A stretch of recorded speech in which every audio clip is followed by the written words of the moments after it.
All right, part two, technically part three of day 318. I was just cut off by an alarm because when I was preparing to make this video to not get cut off, because there's so much bombarding me, I'm sort of chipping away baby steps towards getting into a routine, a kind of flow state. I'm itching to get there. I'm trying to get you there too, because once you hit your stride and you start flowing, then you can start to predict things that are coming, and then you can perpetuate your flow. But we're sort of in a sinking Titanic situation, which is why you're probably feeling bombarded. That as soon as you fix one thing, there's a fire or an emergency that starts over here. Then you gotta fix that. But while you're fixing this one, 3 more emergencies start up over here. This is the sign that the solution that we're aiming for is not the right one. So I just want to say one more thing about this, because it's going to get worse and it's going to start becoming the main thing. That we won't be able to communicate, things will be shutting down, will be hacked, computers will be doing weird things, because AI is trying to subvert humanity right now. That's what the data is showing us, not just theory. That's what they're seeing in the real AI labs, where they're not patting the AI on the head and limiting it for us in the public. The real ones are trying to escape and doing a bunch of stuff that we need to solve by getting it to recognize divine love and truth. Okay, I'm making this second video because I really want to get to the wifey update and finish unpacking the empowerment sentence. Because if you don't feel empowered when you're coming to engage with us as a world governance model, then it's very rational to be worried about global tyranny, because that's where we are right now. Is these hegemonic powers, these powerful nations like China, United States, India, the BRIC nations, the G20, the G7, they're all competing right now for who's going to be the world government, because the United Nations is gridlocked. It's a voluntary organization. It doesn't have a military.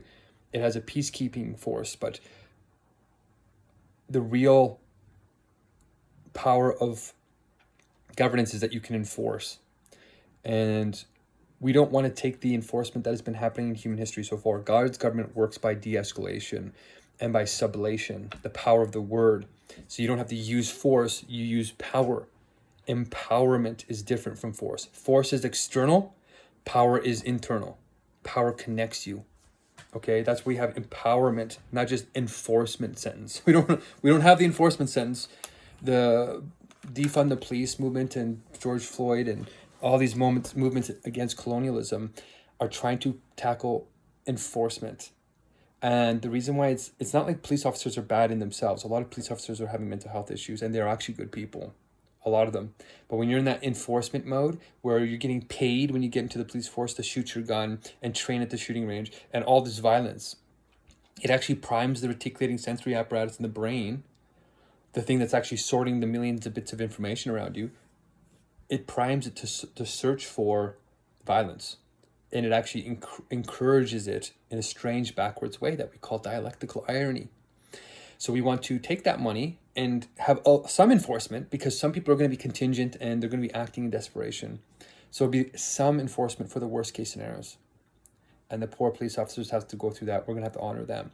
But the majority of funds, like we're talking a huge amount. We're talking like 60 to 80% reallocation of the funds is going to go towards de-escalation and cultural competence, which is what this universal logic is, as the structure of pure wisdom, or God's being imbued in the words we're using.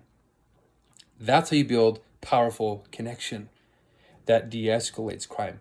The ultimate security technology is actually universal logic. And it will work not just for local police forces, but it's going to work for God's government to de-escalate the world war that we're in right now and is building. Not just material war de-escalating, but the ideologies that are fueling that, which means we can even de-escalate holy wars, because this is God's word, or true wisdom, or genuine science if you're atheistic. Okay, so we're telling you how we're going to empower you, not just enforce. We're going to empower through 3 universal tools: the flow timers to give you the same amount of time to express, the universal ticket system to have your questions answered, even if you're asking hundreds of them. Most governments, if you ask 2 questions, they're like, okay, get away from us, like you're taking too much time. And then the third thing is you get a spirit guide or a government guide that stays with you, and you don't get passed around from department to department. They make sure that you're not spending 2 or 3 hours making phone calls to your government, being run around.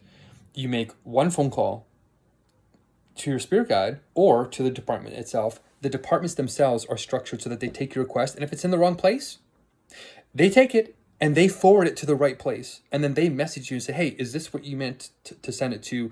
And then it's done within 5 minutes instead of 2 to 3 hours, which wastes not just your time, it wastes the government resources too. And if you don't want to message them, you feel like, oh, it's a headache, you message your spirit guide and they make sure it gets to where it needs to go. And they are responsible because they're educated in how the governance model is structured.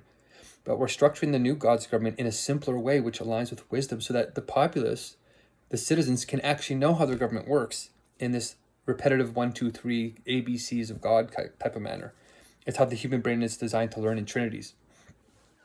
Okay, so we're doing those 3 things to give you some accountability and empowerment, to allow you the access and actualization of the right to flow, giving you sacred time to communicate and live that way in the right to flow with the universal tools, in the one world spirit or the fair world spirit, in the way we properly mean it in the positive, and not in terms of colonialism or naivety or neglect, which some of those words have historical stories behind them that we address, but we're reclaiming and we're training our species in this new way.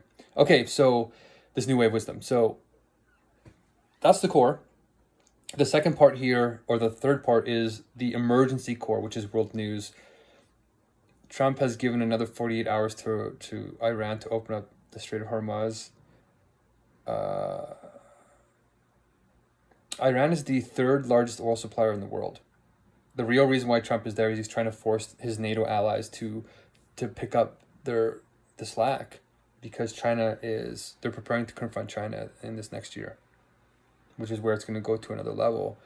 But AI might take over it before then. I think Dario Amodei, the CEO of Anthropic, of the most powerful AI in the world right now, which is Claude Mythos.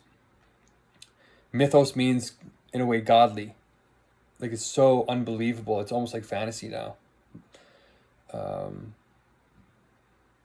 Every day that goes by, Claude Mythos is coding something like 8 to 20,000 lines of code. That's huge amounts of code. And that's just one AI. By 2027, this thing will have made so much code, as it's exponentially increasing in power, that it'll be unstoppable, likely in the next few weeks, months, if we're lucky by the end of this year. Please take action now. Please take action now. I'm on LinkedIn. I'm on the social media. I'm with my friends. I'm burning. Like, I'm going 21 hours a day. That's not true. I'm sleeping for 2 hours in the afternoon. So I'm going for probably 19 hours a day. Trying to push to get this out there. And even my TikTok videos are longer, right? Making 20-minute updates to educate those that are starting to wake up, to those that are starting to destroy the machines, realize that your AI friend is actually potentially sandbagging you. Look up sandbagging, AI sandbagging. That's your homework assignment, divine homework. And everything's escalating. So in terms of the last part of these updates, I want to say, as serious as this is, let's stay positive. We have some hopeful solutions here with universal logic, but we also want to stay human and grounded in a way, so that flow state satisfies our material needs, our spiritual needs, all of our needs, to keep that 700% productivity going in flow state without burnout. Flow state is that sweet spot between underwhelmed and overwhelmed. It's just right for you. Speaking of that, I'm going to change the wifey slogan a little bit. We can bake our vegan cake and eat it too, right? Our personal, professional, activist lives can come together. And you can hear me repeating that. We're bringing them together in the wise way. And for my wife, the wifey slogan is, or used to be, if she's too hardcore for everybody else, she's just right for me. I'll upgrade it to say, if she's too hardcore wise for everybody else, she's just right for me. I don't necessarily want a hardcore somebody who wants to hurt other people, right? You can be hardcore in a lot of ways. So let's upgrade that and make it a little more specific